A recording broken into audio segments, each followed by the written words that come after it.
Na prvo postno nedeljo so se v kapeli Redemptoris Mater v Vatikanu začele duhovne vaje za papeža Benedikta XVI. In rimsko kurijo, ki bodo trajale do sobote. Vodi jih predsednik Papeškega sveta za kulturo kardinal Gianfranco Ravasi. Začeli so jih pred izpostavljenim najsvetejšim, sledile pa so večernice.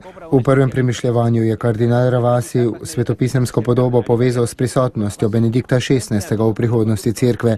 Benedikta XVI. Je primerjal z Mojzesom, ki je na gori molil za izraelski narod in poudaril, da bo odslej njegova prisotnost predvsem kontemplativna. Ta podoba predstavlja papeževo temeljno vlogo v cerkvi in sicer vlogo posredovanja.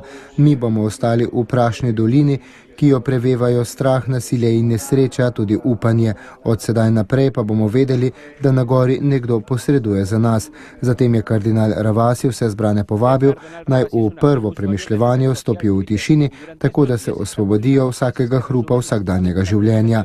Mislim, da so za nas ti trenutki duhovnih vaj kot neke vrste osvobajanje duše vsakega blata greha, peska banalnosti in koprive klevetanja, ki še posebej v teh dneh dosegajo naša ušesa, je poudaril kardinal Ravasi.